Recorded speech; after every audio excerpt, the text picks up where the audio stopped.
Today, we're diving into one of the most fundamental rules of human existence and, the handful of figures in the biblical narrative who seem to have just broken it. You know the famous line from Benjamin Franklin, right? In this world, nothing can be said to be certain except death and taxes. And he's got a point. Death feels like the great universal constant, the one experience every single person is expected to share. It kind of defines the very boundaries of our mortal condition. But what if that certainty isn't quite as certain as we think? Say, the scriptures, which are filled with stories about the finality of death, also have these really fascinating, almost hidden accounts of a few individuals who seem to have bypassed it completely. So let's dig into these incredible exceptions. All right, so how did they escape death's certainty? It all starts with a core concept that makes these stories even possible. We're talking about the idea of translation, this divine act that just sidesteps the normal course of life and death. Okay, so what exactly is translation? Well, you might also hear it called divine assumption. And here's the key thing to get. This isn't about dying and then going to an afterlife. No, this is about being physically taken, body and soul, right out of the mortal world without ever actually dying at all. So, who are these individuals who were taken? Let's start with the two clearest, most undisputed examples from the Hebrew Bible, Enoch and Elijah. And what's cool is that their stories couldn't be more different in style. Now, to really get Enoch's story, you have to appreciate the power of a broken pattern. Okay, so Genesis chapter 5, it's this long, pretty repetitive genealogy. For person after person, the formula is exactly the same. He lived, he had a son, he lived some more, and he died. It's like this constant drumbeat of mortality, over and over. Until, bam, you get to Enoch. The formula just shatters. There's no "and he died." Instead, it just says, God took him. That sudden change, that's the whole point. It's meant to jolt you and make you realize something completely out of the ordinary just happened. So what does this mean? Well, Enoch's story is basically a counterpoint to the whole fall of man narrative. Think about it. At a time when death was the established consequence of sin, his quiet disappearance showed that an exceptionally righteous life, a life spent, walking with God, could lead to a totally different outcome.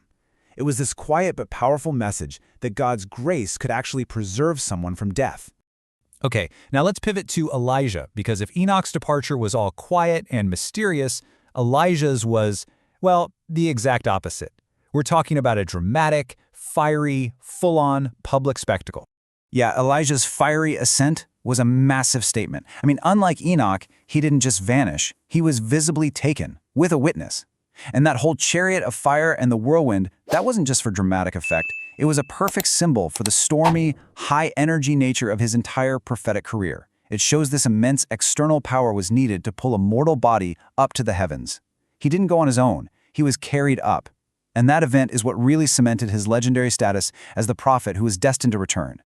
Okay, so we've covered the certain cases. Now let's get into the disputed one, Moses.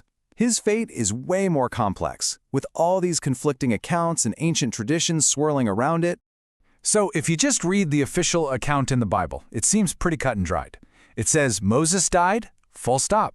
It even says God himself buried him in a secret location. So, case closed, right? Well, not so fast, because the very mystery surrounding his burial is what opened the door for a bunch of other interpretations to pop up. And if you look outside the main text, you find these other traditions that kept going. For example, the first-century historian Josephus talks about a story where Moses just disappears into a cloud. Other ancient sources are even more direct. They just flat out say Moses never died.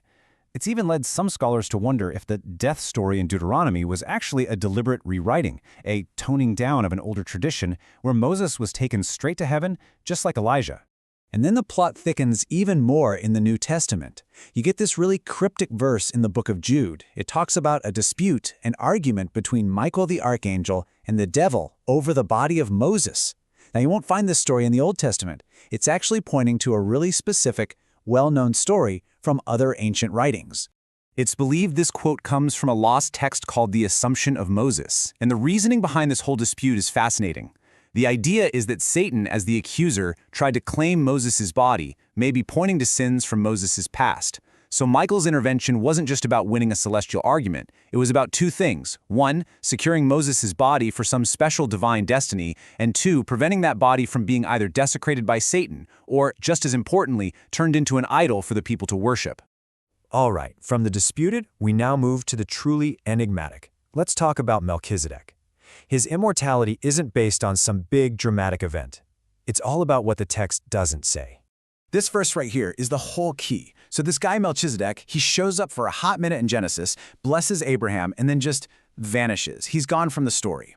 Fast forward hundreds of years, and the author of the book of Hebrews looks at that silence, the fact that there are no recorded parents, no family tree, no birthday, no death notice, and sees something incredibly profound. And to get what they're doing here, you have to understand a concept called typology. It's basically a way of reading the Bible where certain people or events in the Old Testament are seen as a kind of foreshadowing, like a type or a pattern that points forward to something bigger that's revealed in the New Testament.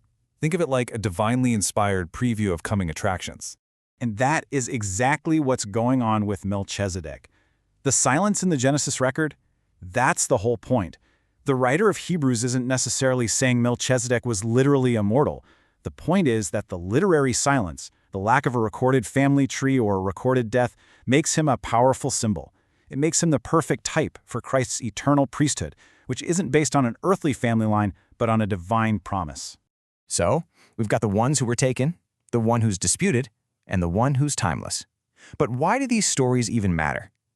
What's the point of these strange, seemingly one-off accounts in the grand scheme of things?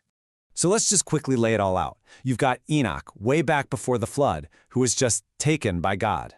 Then there's Elijah, during the time of the kings, who gets swept up in a whirlwind. You have Moses, the great lawgiver, whose end is shrouded in mystery and dispute. And finally, Melchizedek, whose immortality is all about the absence of a death record. You can see how each one plays a really unique role in the larger narrative. Look, in the end, these stories are way more than just weird trivia. They make some huge theological points. First, they're a powerful declaration that God is sovereign over everything, even the so-called laws of nature like life and death. Second, for the people of their time, they served as a physical, tangible proof that there's a real transcendent realm beyond what we can see.